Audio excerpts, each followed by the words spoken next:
is that you will help us to understand what it is that you value about what you're seeing on the page here. And that is a broad question, as you've asked before, and so we do intend for you to pretty much interpret that as you will. We will prod you if we feel like there's need to help you along, but we want you to just talk among yourselves about the paragraphs.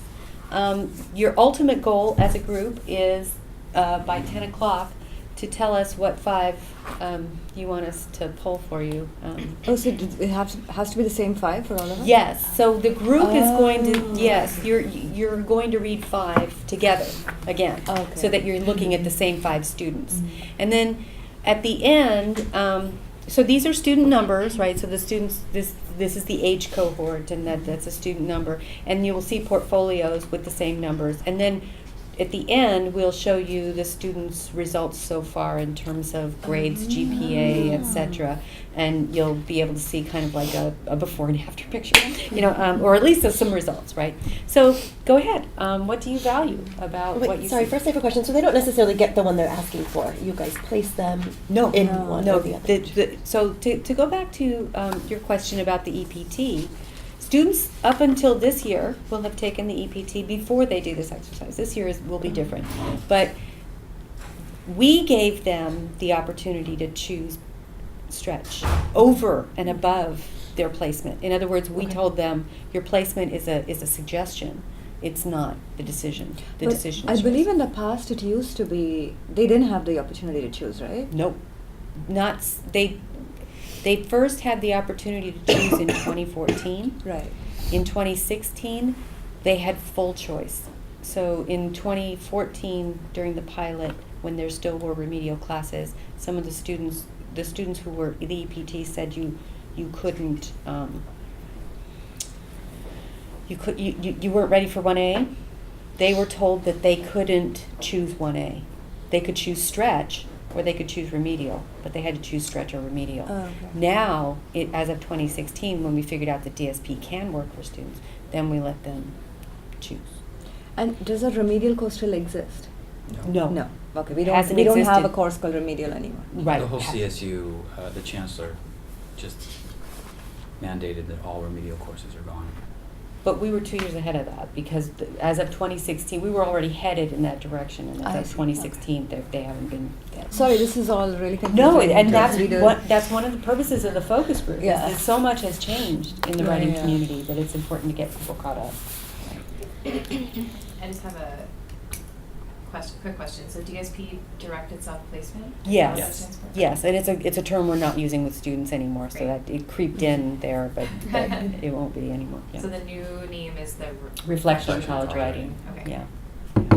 They got confused with all the different placement Yeah. things that they're taking. Yeah. Well, I actually found the first one really fascinating because it's so well written, I think.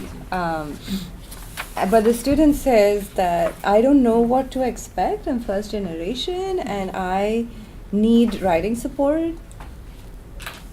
So I just found that very interesting that he or she was saying that, because of all of the 22 that I read, I thought this was actually the best written. Right. I feel like some of them are very self-aware and believable and talk. I think when they choose stretch, a lot of them are talking more about long-term goals, like they feel like it will benefit them later.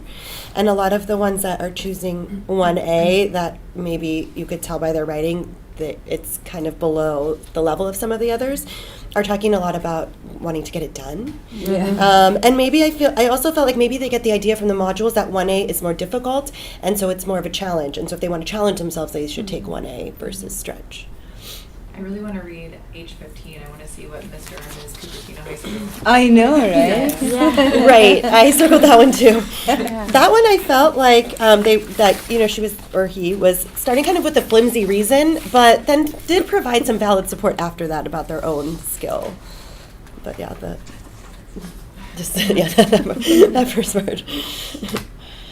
It seemed to me that a lot of times their decision really came through their confidence. Someone said, I'm a confident writer, I'm confident I can do this. So I marked that for several of them, that they really they allowed their confidence to direct them in making the decision. Even perhaps maybe their writing didn't necessarily Right. reflect that confidence. A lot of but more overconfident. Yes, Yes. yeah. So actually, that number 2 was for me the best example of what you just said. Right. Because he or she actually, I think it's a boy, says, I only took this test because of a mistake. And I Right, starts with excuses. Yeah, Yeah. and this test doesn't really represent what my skills are. Okay. But I was also interested, he says, I've had classes in college that have prepared me to write. So is this person already in college? I don't know. A Maybe you can- transfer student. Transfer student, perhaps? Maybe. Yeah. Do the transfer students also take this? If they are lower division transfer and they haven't had A2, they have to because it's a prerequisite to get into. They have to. They have to do the reflection on college writing and make a choice before they can get into an A2 class. Okay. Yeah, so perhaps this student has had college classes. But probably wasn't taking an English course, but probably taking math courses. Also, some high schools do offer you to take college courses, so that could be why they did it. True. Yes, I think that's probably true. But I found the H1 and H2 both really interesting. I thought, I'd like to read age 14, because she, what's her name, went on a real journey in that paragraph. She started out really low confidence and just had this kind of albatross around her neck of labeling herself based on her score, which I'm sure is why you took the score up. But then by the end, she says that although my UPT score wasn't too good, that doesn't necessarily mean I'm not Right. good at writing. So I'm kind of interested to see where she goes. I really like that aspect of like what you guys were talking about with the confidence is like I was thinking a lot about the mentality of people that went to my high school, and it's like everything is so academic based there. So it was really interesting to see how like the confidence levels seem to be a lot higher with people who don't, again, as you said, like not necessarily reflected in their writing, but it's like they're very adamant in like just having like that high academic standing and making sure that they get through, and that like because a lot of people in my high school would think that going into stretch English would be like a sense of failure or something like that. So I thought that was really interesting. And then when you were talking about how someone who within their content says that they lack confidence, but then their writing style reflects otherwise, like I found that really interesting, and like it really reflects like how people's different environments and mentalities that they grew up with can really affect how they make their decision with this. So I thought that was really interesting to read. I think age 14 would be really fascinating. Mainly because she chose to be credited. Yeah. I'll shake your hand. I'm really curious about age 16.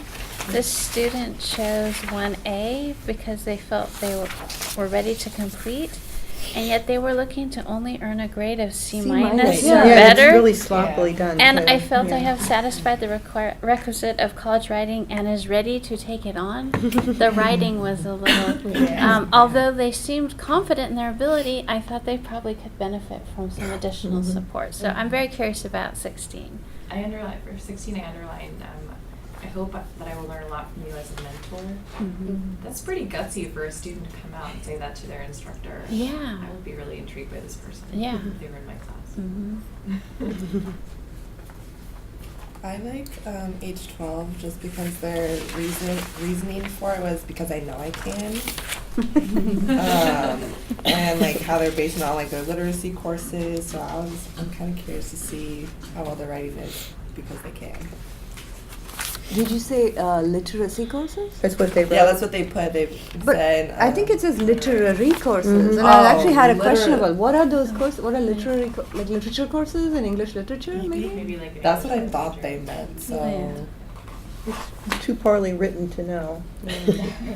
About age 12, I also like that, I mean, there might be a little bit of growth mindset peeking out because that second sentence, college is going to be a struggle, but that's how students grow. That's gold. I mean, that's Yeah. they might just be saying it because they've heard it, Right. you know, but that's surely interesting.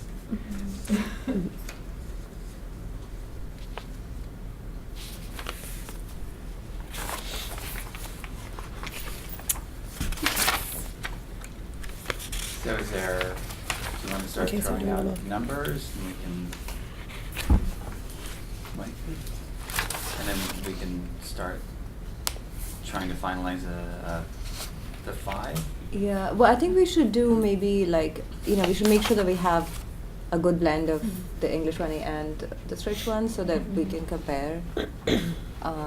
So I think we all liked which one was that? The Cupertino one? Yeah. Oh, yeah.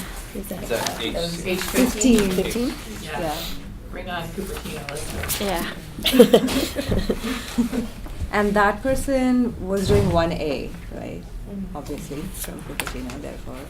So we should find maybe one more 1A person. Was that the H2, the one that you talked about? Yeah, That's this another somewhat one. overconfident student. Yeah, that's another one. 1A. Okay, so H2 then. Alright. And then and Brenda, I think we all Right, Brenda, also like her. H14. H14.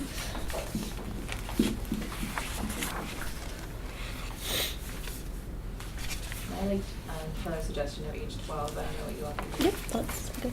Yeah, that's good.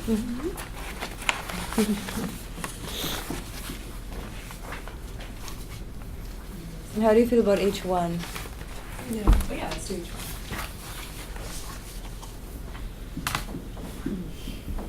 Any other ones you want to throw out to consider, or is everyone? Were we going to consider H16? That's the student who was aiming high for the C minus. Oh, yeah. Oh, Yeah. Yeah. Aiming high for the C minus. Oh God. That's kind of normal, actually. But why C minus? Why Well, not a C plus? C, but that kind of C level, you get that a lot. C minus is the minimum. Yeah, whatever they have to do to pass. To pass. Oh, it's This a is the minimum to pass. have. If they get Minimum. below a C minus, they Yeah. don't take the course. To pass, yes. They get credit for the course, Mhm. but they don't get GE credit. Oh, this is a GE thing, yes, because in my department we don't do that. Okay. I think there could be some what you were talking about in terms of the values that they bring. Mhm. It could be expectations from family, or it could be like. Do you have anything else you want to say about this process or these particular paragraphs? So do the instructors see what each student has written? I mean, they have the names of the students, I would assume. Once the students at this point don't know who their instructors are. so Right, but that's the why- instructors, when but- they put in the classes, they can. Yes, yeah, they will have access to the access. students' Okay. work, yes.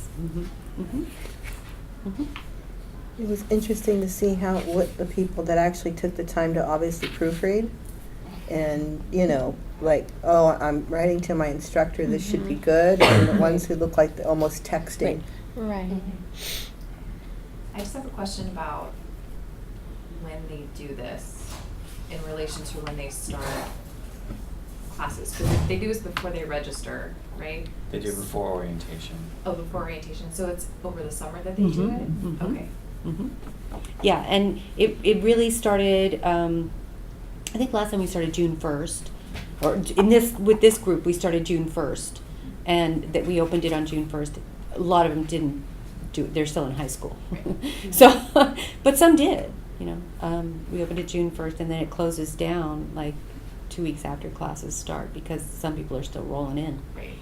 I just was curious, for traditional students, where in their high school career are they writing this? That's what I was thinking about. Yes, it's their summer after. Yeah, Mhm. if they're traditional. And there was a reference to a week-long course, so do they have to do a whole week? Well, some of the students, when they take the English placement test, if they score below eligibility for English 1A, they have to take early start. And there's an early start 1 week course, which was an extended version of this reflection. So the So not students- all of them took it? all of them took the reflection on college writing. Not all of them took it in a week-long course. Yeah. Most students did it independently, and they paced themselves through the 5 modules. But in the week-long course, and a facilitator worked with them, and they interacted with each other on Canvas through discussions. So those students who are referring to the week-long course, they are early start students. I have a question. This could be a question for after the focus group.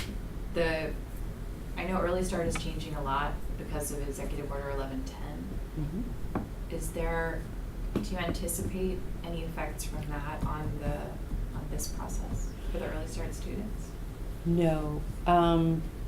This early start students will still, there will be a smaller number Right. of early start students because the new multiple measures is aimed to create a smaller number.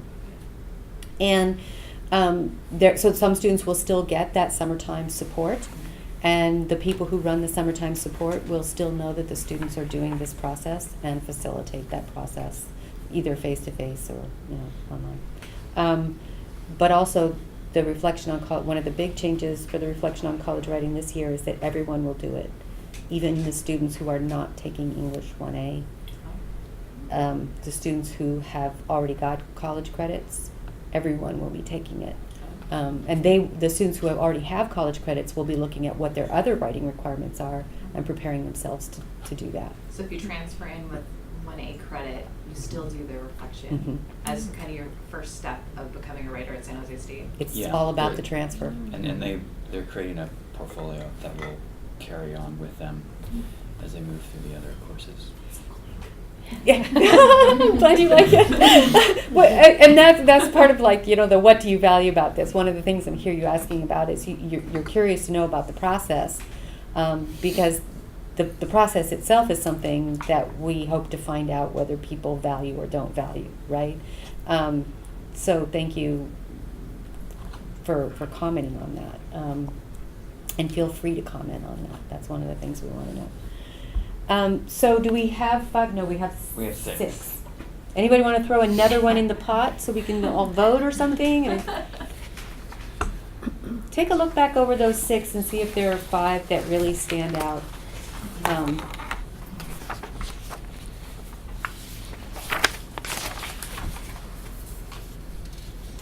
Seems like H2 and H16 are somewhat similar.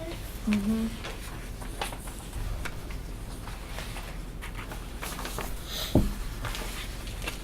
But between the two, I'm compelled by the mentor comment in H16. Yeah, that's Yeah, I fine. would I think go we more can towards remove 16. it. Okay. Yeah. Remove two.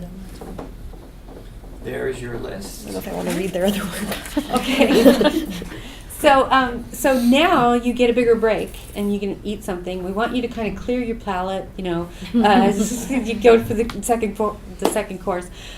When you come back, we'll have everything up for you to. We'll show you the next step in the process. We'll show you where to go for the next step in the process. You actually already have access to all the portfolios. I don't know whether you know that or not, but they're in the files. So you'll just look for the right numbers as you read along. But we'll talk about that in a minute. So go ahead and take a break. Be back at 10 after. Is that 10? It's going to be 10? Yeah. It seems like, God, why does it seem so late? Yeah, so 10 after 10. Okay. If you could be back, that would be great. And feel free to